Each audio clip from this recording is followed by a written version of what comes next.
غم دلی و نیکړم جانان چې شهید شوی و زما د خوږ زړګي درمان چې شهید پر تقوا ولاړه کورنۍ. درنو اوریدونکو ستاسو پام راړو د الحاج مولوي محمد یاسین فهیم صاحب پر تقوا ولاړې کورنۍ و خپرونو ته.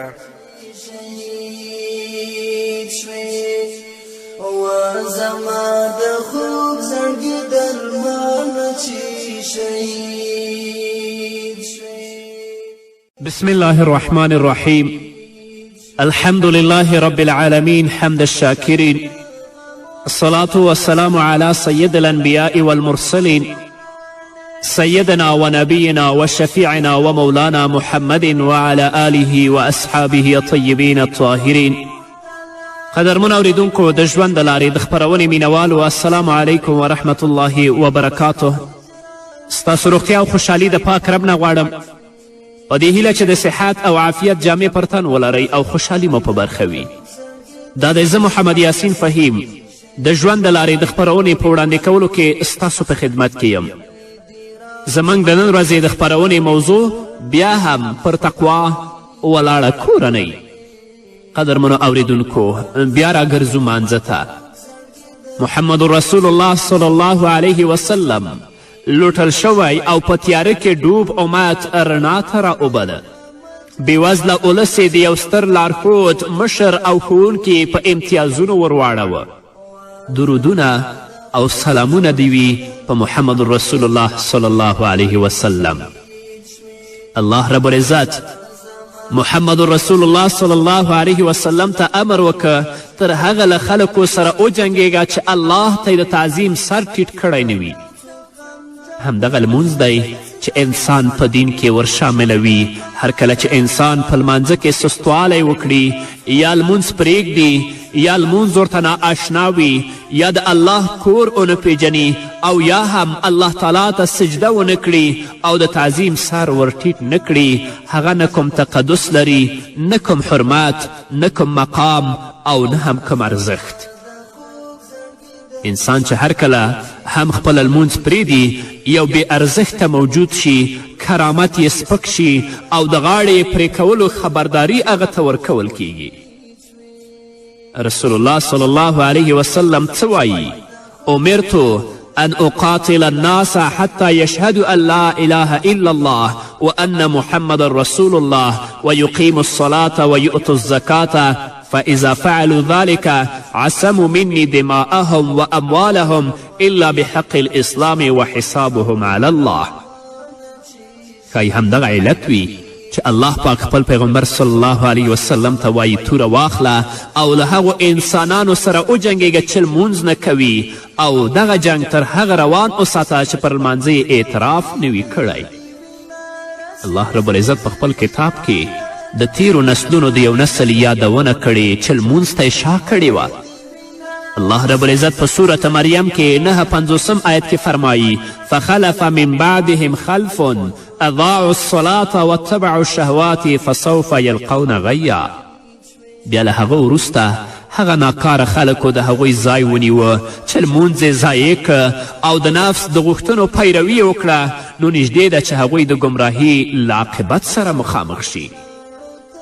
مفسرینو لیکلی دي چې دوی مونځ پریښی نه وه، بلکې مونځ به یې په خپل وخت باندې نه کوه، نو ځکه الله رب العزت د هغو مذمت او د هغو بدي په خپل کلام کې بیانوي. نو ګرانو ورونو، همدارنګه ګرانو خویندو، آیا تاسو د خپل مونځ په خپل وخت باندې کړی؟ که د خپلو دنیوي کارونو ته هم ډیره ترجیح ورکړې په مانځه باندې. مسلمان څنګه د اسلام دعوه کوي په داسې حال کې چې یا یې لمونځ پریښی دی او یا یې هم په خپل وخت سره نه کوي. دوی پر خپل اسلام او خپل دین افتخار هم کوي. لمونځ کمه دی، مونځ نشته، خو نارې وهي چې موږ مسلمانان یو. الله رب العزت هغه کسان چې په مانځه کې سستوالی کوي یا مونځ د ریا لپاره کوي، موږ ته منافقان معرفي کوي. الله په سورة نساء کې 142 آیت کې فرمایي ان المنافقین یخادعون الله وهو خادعهم وإذا قاموا إلى الصلاة قاموا كسالى يراءون الناس ولا يذكرون الله إلا قليلا. دا منافقان له الله سره د غولونې کار کوي په داسې حال کې چې په حقیقت کې هغوی په غولیدنه کې غورځېدلي دي. خپله دوی په دوکه کې پراته دي، الله ته دوکه نشي ورکولی. کله چې دوی لمانځه ته پاڅیږي الله د منافقینو صفت موږ ته راښیي. نو صرف خلکو ته د ښودنې لپاره مړ ژوندی پاڅیږي او الله ډیر لږ یادوي. یعنې مانځه ته چې پاڅیږي ډیر په سستي سره دا د منافقینو صفت دی. هغوی لمونځ کوي خو د سهار په لمر خاته کې، د ماسپښین د مازیګر په وخت کې او د مازیګر لمونځ د لمر پرېوتلو په وخت کې او د ماښام او د ماسخوتن لمونځونه بیا لا بلکل سره یو ځای کوي. د دین سره مینه او د دین سره لیوالتیا چیرته ده؟ رسول الله صلی الله علیه وسلم د خوف او د ډار لمانځه تر نازرېدلو وړاندې د احزابو په جګړه کې برخه واخیسته. هغه د الله تعالی له دښمنانو سره جنګېده، د هغو وینه د الله تعالی د رضا لپاره تویېده، خو د مازیګر لمونځ یې هیر که او لمر هم پرېوت. د لهو لعاب او کمې نورې بې ځایه بوختیا له کبله لمونځ هیر کړی نه و، بلکې یهودیانو، مشرکانو او منافقانو سره جهاد ترې لمونځ هیر کړی و. کله چې لمر پرېوت عمر رضی الله تعالی عنه ته وویل هغوی د مازیګر له مانځه را وګرځولو، الله پاک دې د هغوی زړونه او کورونه له اورونو ورډک کړي. بیا پاڅېده او د مازیګر لمونځ یې وکړه. له همدغې پیښې وروسته الله رب العزت د خوف لمونځ را نازل کړه. هغوی چې په جهاد او مبارزه کې دي یا پر سواریو سپاره دي او یا هم د ناروغۍ پر بستر پراته دي، په خپل وخت سره لمونځ نه کول د منافقت یوه ښکاره نښه ده چې له بده مرغه په ډیرو مسلمانانو کې لیدل کیږي، مګر هغوی چې الله رب العزت پرې رحم کړی دی. رسول الله صلی الله علیه وسلم د خپل ژوند په وروستیو شیبو کې داسې وویل: الله الله فی الصلاة وما ملکت ایمانکم. د خپلو لمنځونو او وینځو په اړه له الله جل جلاله څخه وویرېږئ، له الله جل جلاله څخه وډار شئ. له لمونځ پرته به دین کمه دین وي. بیا د لا اله الا الله مفهوم څه شی دی؟ له لمانځه پرته په اسلام پورې انتصاب یعنې څه؟ وایي موږ مسلمانان یو خو په لمانځه کې سستوالی کوو. نو بیا له الله سره ریښتینوالی او له الله رب العزت سره صداقت چیرته دی؟ د بخاری او د مسلم حدیث دی. رسول الله صلی الله علیه وسلم فرمایی: والذی نفسی بیده لقد هممت ان آمر بحطب یحتب ثم آمر بالصلاة فیؤذن لها ثم آمر رجلا فیؤم الناس ثم اخالف الى رجال فاحرق علیهم بیوتهم. په هغه ذات قسم چې زما تن یې په لاس کې دی، هوډ مې کړی چې د لرګیو د راټولولو امر وکړم چې راټول شي، بیا په لمونځ کولو لارښوونه وکړم او د لمانځه لپاره اذان وشي. بیا یو کس ته ووایم چې د خلکو امامت وکړي او خلکو ته جمع ورکړي او زه بیا د هغو کسانو په لټون اوځم چې لمانځه ته راغلي نه دي او کورونو ته یې د هغوی پر وړاندې اور ورته کړم، یعنې کورونه یې وسوځم. امام احمد رحمه الله په خپل مسند کې بل حدیث را نقل کړی. په هغه کې رسول الله وایي: لولا ما فی البیوت من النساء والذریة لاقمت الصلاة صلاة العشاء وامرت فتیانی یحرقون ما فی البیوت بالنار. که ښځې او ماشومان په کورونو کې نه وی، د ماسخوتن لمونځ به مې کړی وی او خپلو ځوانانو ته به مې امر کړی وی چې په کور شته هر څه ته اور واچوي، یعنې هغه څوک چې لمانځه ته نه راځي. ولې؟ ځکه دوی له منافقانو سره یو ځای شوي دي، د اسلام د پردې تر شا یې ځانونه غلي کړي دي، خو له خلکو سره یو ځای لمونځونه نه کوي. د لا اله الا الله دعوه لري خو لمونځ په وخت سره نه کوي، ان تر دې چې هغه منځونه له دوی نه قضا شي.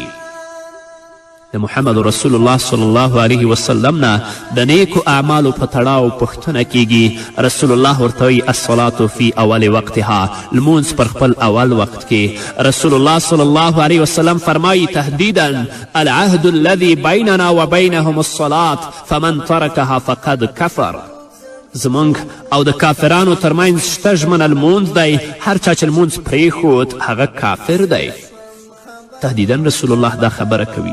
رسول الله صلی الله علیه وسلم دا خبره دې لپاره کوي چې څوک لمونځ پرې نه دي.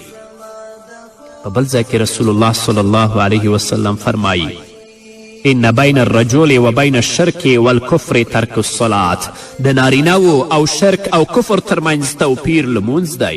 د شریعت په تورې سره د هغه وینه بهیږي، هغه له اولس څخه وتلی دی، نه کومه سپېڅلتیا لري او نه هم کوم تقدس او نه کوم حرمت، هغه نه کوم مرستندوی لري نه کوم ساتونکی، ځکه چې هغه له الله تعالی سره جنګېدلی لمونځ نه کوي. سعید بن مسیب رضی الله تعالی عنه د مدینې د ښار په یوه څنډه کې اوسېده. شپې به د رسول الله صلی الله علیه وسلم جومات ته تللو، ورونو یې ورته ویلې رڼا واخله، یعنې یو څه څراغ ځان سره واخله چې لاره کې ډېره سخته تیاره ده ته لار نه وینې. هغه ورته وایي ما ته د الله نور بس دی، لکه چې الله وایي ومن لم یجعل الله له نورا فما له من نور. چاته چې الله رڼا ونه بخي د هغه لپاره بیا هیڅ رڼا نشته دی. همدارنګه رسول اکرم صلی الله علیه وسلم فرمایی د ابو داود حدیث دی بشر المشائین فی الظلم الى المساجد بالنور التام یوم القیامه. هغوی چې په تیاره کې جومات ته ځي د قیامت په ورځ د بشپړې رڼا زیری ورکړه. آیا په قیامت کې به تیاره وي؟ آیا قیامت شپه هم لري؟ هو په والله چې د دنیا تر شپې تیارې شپې او د دنیا تر تیارو ډیرې تیارې لري. الله رب العزت دغه تکې تورې شپې او دا تیارې د جوماتونو د دښمنانو او د الله له لارې د ورګرځېدلو خلکو لپاره په پام کې نیولي دي. دا نو هغه وخت وي چې دوی مؤمنانو ته وایي انظرونا نقتبس من نورکم قیل ارجعوا وراءکم فالتمسوا نورا. د منافقین د مانځه او د جوماتونو دښمنان به مسلمانانو ته وایي لږ زموږ خواته وګورئ تر څو چې موږ ستاسې له رڼا څخه استفاده وکړو او ګټه پورته کړو. خو هغو ته به وویل شي شاته واوړئ، خپل رڼا بل چیرته ولټوئ. بس هغوی چې رڼا نه لري، رڼا ورته په پام کې نیول شوې نه ده. سعید عالمي چې یو تابعي او په یو سترګه روند و، د مدینې په تپه تیاره کې به جومات ته تللو. د ژوند په وروستیو سلګیو کې په مسک حالت کې وویل قسم په الله چې 40 کاله کیږي چې زه تر اذان د مخه به په جومات کې ناست وم. خو له دغه شخصیت وروسته داسې کسان راغلل چې د الله له نعمتونو څخه یې ګټه پورته کړه، خو له الله سره یې خپله اړیکه وشلوله. لمونځ د هغوی په ژوند کې تر ټولو وروستی کار او چاره وګرځېده. اول د دنیا کار، که به اوزګار شو لمونځ او که به اوزګار نه شول بیا به لمونځ ته توجه هم نه وه. امیر المؤمنین سیدنا عمر فاروق رضی الله تعالی عنه حضرت سعد رضی الله تعالی عنه ته چې قادسیې ته روان و څنګ ته که هغه او د هغه سرتیرو ته یې د لمونځ کولو سخته سپارښتنه وکړه او ویل د لمونځ په برخه کې له خپل رب څخه وډار شئ، په دې هم پوه شئ چې تاسو د خپلو ګناهونو له کبله ماتې خورئ. که تاسو مونځ پرېښود د الله رب العزت سره خپله وعده او ژمنه پوره نه کړه نو تاسو به بیا ماتې خورئ. خو که الله ته هم د تعظیم او د عاجزي سر ټیټ کړه، الله رب العزت به تاسو د دښمن په مقابل کې کامیابوي. الله رب العزت به کله هم تاسو له ماتې سره نه مخامخ کوي. لمونځ ژوند دی، د زړونو ژوند. لمونځ د الله او د بنده ترمنځ یوه ژمنه او تعهد دی. کله چې هم انسان په خپله دغه ژمنه کې پاتې راشي، لمونځ په جومات کې ونه کړي، پوه دې شي چې یوازې شوی دی، د الله اړیکه ورسره پرې شوې ده او لعنت یې په برخه شوی دی. نو راشئ د الله د لعنت نه ځان وساتئ، د الله رب العزت د اوامرو د احکامو پابند شئ. مونځ په جمع سره په جومات کې او په خپلو وختونو کې ادا کړئ تر څو چې د الله رب العزت اړیکه تاسو سره ټینګه او ثابته پاتې شي. په همدې هیله قدرمن اورېدونکو نور به واورو، خو د یوې دمې نه غم دلی ونی کړم جانانه چې شهید شوې،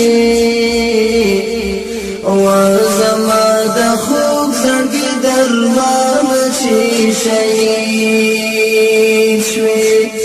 غم دلی ونی کړم جانانه چې شهید شوې،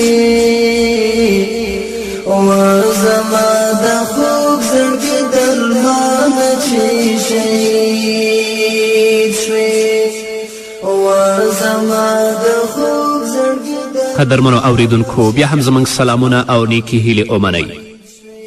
زموږ د نیکمرغي یو دلیل او سبب همدا دی چې له الله سره خپله ژمنه پر ځای کړو، لمنځونه وکړو او دغه ستر عبادت ته هیڅکله هم شا وانړوو چې اړیکه مو ورسره ټینګه او کلکه شي، بیا نو هغه ذات مو په هر ځای کې ساتي او موږ نیکمرغه کوي. باید خپله هم د مانځه پابند شو، خپلو دوستانو، خپلې کورنۍ او خپلو اولادونو ته هم د مانځه کولو سپارښتنه وکړو. حضرت لقمان خپل زوی ته څه وایي؟ یا بنی اقم الصلاة وامر بالمعروف وانه عن المنکر واصبر على ما اصابک. زوی کې لمونځ قایم کړه، په نیکي امر وکړه، له بدي نه منع وکړه او هر مصیبت چې در باندې راشي ورباندې صبر وکړه.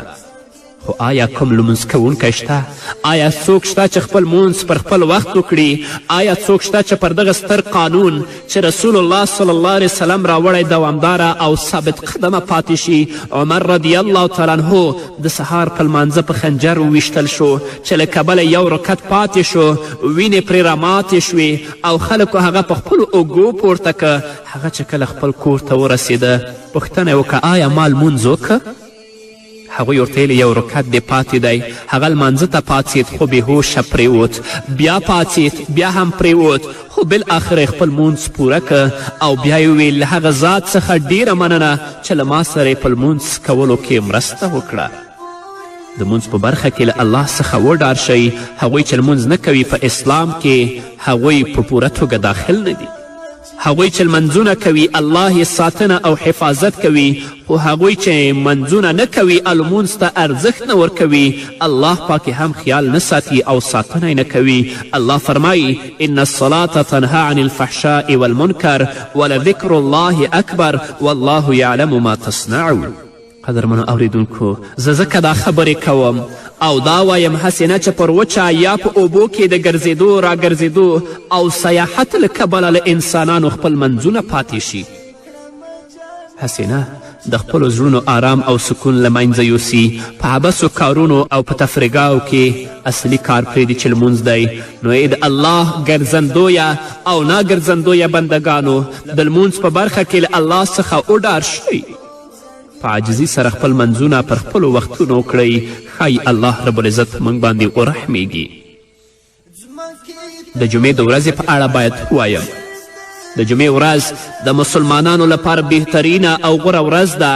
جمعه زموږ اختر دی، جمعه زموږ تاریخ دی. د جمعې د ورځې داستان تر ټولو غوره داستان دی. په همدغې ورځ الله پاک آدم علیه السلام پیدا، جنت ته داخل او په همدغې ورځ له جنت څخه وویست او قیامت به هم د جمعې په ورځ وي. د جمعې ورځ د موسی علیه السلام او فرعون ترمنځ د مبارزې او جګړې ورځ ده. د حق او باطل ترمنځ د نړیوالې مبارزې ورځ ده. دا هغه ورځ ده چې موسی علیه السلام له فرعون او نورو دجالانو او ساحرانو سره چې پر دنیا یې راج او واک چلوه مخامخ شو. موعدکم یوم الزینه وان یحشر الناس ضحا. د جشن ورځ وټاکله شوه او خلک دې د لمر له راپورته کېدو سره غونډ وي، یعنې د څاښت په وخت کې. خو په دغه ورځ کې زموږ دنده څه شی ده؟ له بده مرغه چې ډیر خلک دغه ورځ یو تفریح ګڼي او تفریح ته په لاره بیا د جمعې لمونځ ترې ولاړ شي. نه په هغه ځای کې چې شرایط د ادا او شرایط د وجوب د جمعې د لمانځه وي، موږ او تاسو خلک باید د ډیر د جمعې د لمانځه پابند شو. د جمعې په خطبه کې نه وي د لمونځ شاعر او ارکان په سم ډول نه ادا کوي او د الله تعالی د دغې سترې راټولېدنې او مجلس لپاره ځان نه وزګاروي.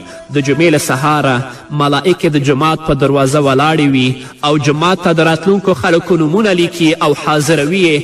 کله چې خطیب جماعت ته ننوځي د ملائکو د حاضري کتابونه وتړل شي او د خطبې اورېدو ته غلی کښیني. نو ای مسلمانانو، د جمعې پر ورځ موږ ته ډېرې دندې راتر غاړه دي. له دغو دندو یوه یې هم لامبل او عطر وهل دي. ځینې عالمانو غسل کول واجب ګڼلی دي، خو زموږ اهل سنت بیا سنت ګڼي. ولې غسل وکړو؟ له الله سره د لیدو کتو او ملاقات لپاره، ځکه دا د اختر ورځ ده او ښایي تا ته مرګ په همدغې ورځ راشي. دغه ورځ تا ته د قیامت ستره او لویه ورځ در یادوي. د قیامت په ورځ هیڅ ډول ښکلي لباس او جامې نه وي. یوم تعرضون لا تخفا منکم خافیه، هغه ورځ به وي چې تاسې وړاندې کړی شي الله ته، ستاسو هیڅ راز به هم پټ پرې نه ښودلی شي. عملنامه ښکاره او روښانه ده، بدن لوڅ دی، زړه پرانستی او ښکاره دی، وجدانونه پیژندل شوي دي، تاریخ د الله په وړاندې ښکاره او واضح دی. الله په صورت انعام کې 94 آیت کې فرمایي ولقد جئتمونا فرادا کما خلقناکم اول مره. الله به ووایي د قیامت په ورځ دا دی اوس تاسې همهغسې یک تنها زموږ په وړاندې حاضر شوئ لکه څنګه چې موږ په لومړي ځل تاسې یوازې پیدا کړي وئ. دوی به ورته څه وایي ویقولون یا ویلتنا ما لهذا الکتاب لا یغادر صغیرة ولا کبیرة الا احصاها. وایي به افسوس زما پر حال دا څه ډول عملنامه ده چې هیڅ یو وړوکی او ستر عمل هم ترې پاتې نه دی، ټولې حساب کړي دي. عمر رضی الله تعالی عنه به خلک دغې ورځې ته چمتو کول او ورته به ویل تر حساب او کتاب د مخه پخپله له ځان سره حساب او کتاب وکړئ. د عملونو ته ارزولو د مخه تاسو پخپله خپل عملونه وارزوئ او الله ته د وړاندې کیدلو لپاره ځانونه چمتو کړئ.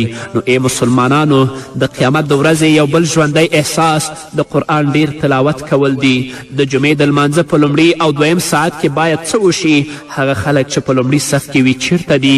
یوه ډله خلک داسې دي چې جومات ته په رسېدو کې تر نورو تیزوالی کوي، خو بله ډله بیا برعکس ده، هغوی چې د خیر په کار کې تیزوالی کوي الله پاک یې په نورو ړومبي کوي، او هغوی چې سستوالی کوي الله پاک هم تر نورو وروسته کوي. ځینې داسې بې فرهنګه او د الله د احکامو ناخبره خلک هم شته چې د جمعې د لمانځه په دویم اذان سره او جومات ته د خطیب له رسېدو سره هم هغوی خپل عادي کارونه کوي، بلکل جومات ته او مانځه ته توجه نه لري. الله رب العزت دې د دوی په دغې سوداګري او تجارت کې ګټه وانه چوي. ملائکې د خطبې اوریدو ته غلې ناستې وي، د دعا د قبلېدو لپاره دروازې پرانستې وي، د اسلامي امت خطیبان پر منبرونو ولاړ دي او د مسلمانانو زړونه خطبو اوریدو ته پرانستې دي. سکون او د الله رحمت خپور دی. الله پاک له اسمانونو بره پر خپلو دغو بندګانو افتخار کوي، خو داسې خلک شته چې له دغو ټولو خبرو نه خبره دي او خپل دغه قیمتي وخت په دنیایي چارو او بېځایه کارونو کې لګوي. د جمعې د ورځې یو بل ادب او درناوی لکه څنګه چې مو وړاندې یادونه وکړه د عطرو استعمال دی، ځکه الله په صورت اعراف کې 11 آیت کې فرمایي یا بني آدم خذو زینتکم عند کل مسجد. ای بني آدمانو، د هر عبادت په وخت کې په خپله ښکلا سینګار اوسئ. نو ای مسلمانانو، باید په لمانځه کې ثابت قدمه اوسو. په ځانګړي ډول د جمعې لمونځ باید هیڅ وخت هم قضا نه کړو. ښایي الله په موږ باندې رحم وکړي، خو دا په هغه ځایونو کې چې هلته د جمعې د ادا او د وجوب شرایط موجود وي. نو قدرمنو اورېدونکو، دا وه زموږ د نن ورځې خپرونه چې ستاسو درانه حضور ته وړاندې شوه. تر بلې خپرونې پورې چې زه بیا هم ستاسو درانه حضور ته راځم، تاسو ټول په پاک رب سپارم. پاتې ژوندم نیکمرغه، ښاد، بریالي او کامیاب اوسئ.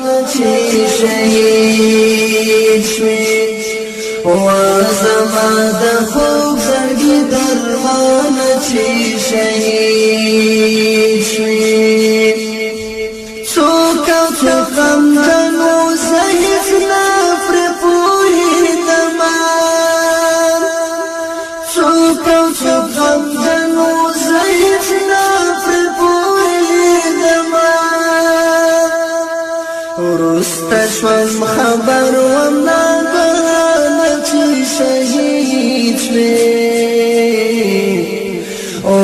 زما د خوب زړګي درمانه چې شهید شوې، وروسته شوم خبر وم ناګهانه چې شهید شوې،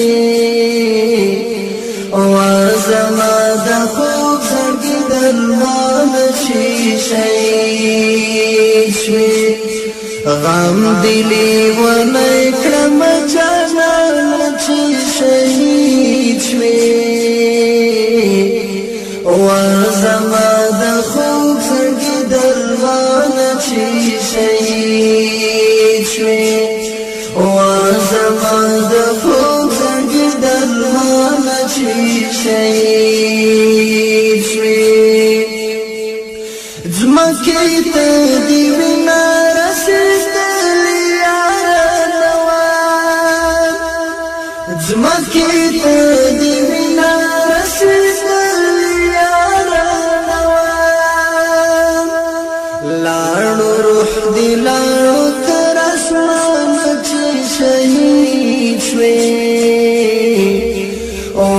زما د خوب زنګي درمانه چې شهید شوې لاړو روح دې لاړو تر اسمانه چې شهید شوې